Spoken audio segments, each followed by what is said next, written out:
Hi guys, welcome back. You're watching the Gamecast. My name's Denzel and today we're back with a brand new video. And today we're talking about Avatar: Frontiers of Pandora.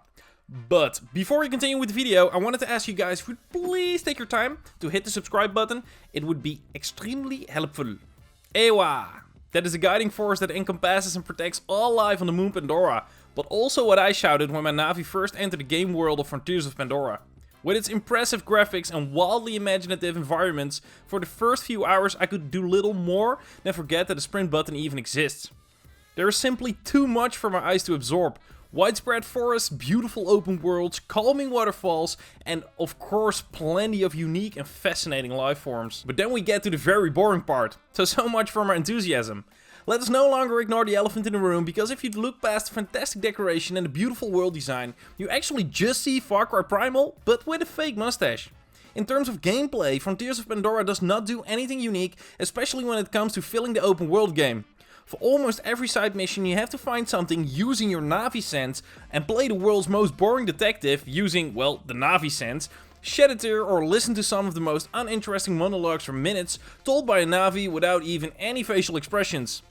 The Great Evil, the imperialistic RDA, also has all kinds of bases that you have to dismantle, and developer Massive Entertainment doesn't even attempt to give it a unique twist.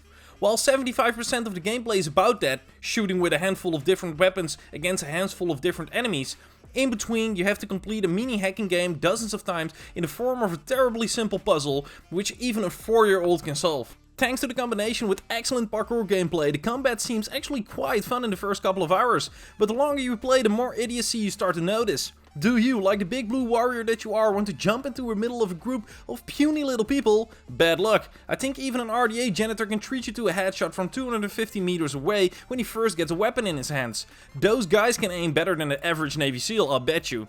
And don't think that diving behind a container or in between bushes is useful. Once you've been spotted, everyone knows where you are and they can all see through walls. It got so bad that after a few hours I almost decided to lower the difficulty level. But even then, you will be dead within 5 shots. And the enemies will miss next to nothing. It's actually absurd, especially in a game that seems to appeal to a more casual audience and will frighten them off with this gameplay. Of course, going in guns blazing and shooting people from your flying Ecran is the easy way to demolish your enemies. And of course is that the way to go sometimes. In my opinion, this could have been an amazing game if they did do something truly unique. When I first heard this game was coming out, I was expecting it to be third person instead of first person. And when it became clear to me that the game would be first person, I expected nothing else than a Far Cry kind of game. Though, I have to be honest, I still had fun playing the game. I'm just completely honest about my experience and that you should not expect too much from this game, because then you will be disappointed. If you just don't know what to play at the moment and you want to explore a new world and live through some action style gameplay, this could actually be the game for you. Like I just said, combat from your Ecran is also one thing, but you can't do much more than shoot from the back of that animal. Occasionally perform a barrel roll to the left or the right, unleash a deafening roar to stun enemies, and if you're close enough, maybe even perform a takedown.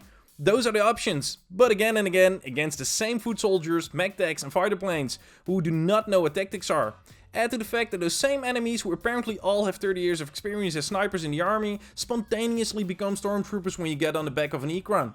They suddenly miss everything. And I honestly start to wonder if they have done any playtesting at Massive. Strangely enough, despite the crappy combat and uninspired mission design, I think Frontiers of Pandora is the most fun Avatar experience yet. The game is at its best in the non-action packed parts, when you race between the trees on your Ecran, learn from the cultures of the new tribes by having a conversation in, for example, the home tree, pick fruits from a plant that chucks in your face and searches neon lit caves. Absorbing all the splendor and splendor at your own pace works a lot better for me than having the same splendor and splendor opposed on you through a movie screen, it turns out. The developer seems to have put all the time and effort into the world of Pandora together with James Cameron's production company Lightstorm Entertainment. After all, the game is canon.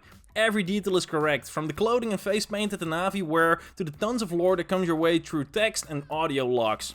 If the Avatar universe fascinates you, you can get a lot out of Frontiers of Pandora. There are many details that I really enjoyed, but that is not nearly enough to disguise the fact that in terms of gameplay we are dealing with a poor imitation of Far Cry Primal. So I hope I helped you guys out with my personal review about Avatar: Frontiers of Pandora, and I hope we will see you again at our next video.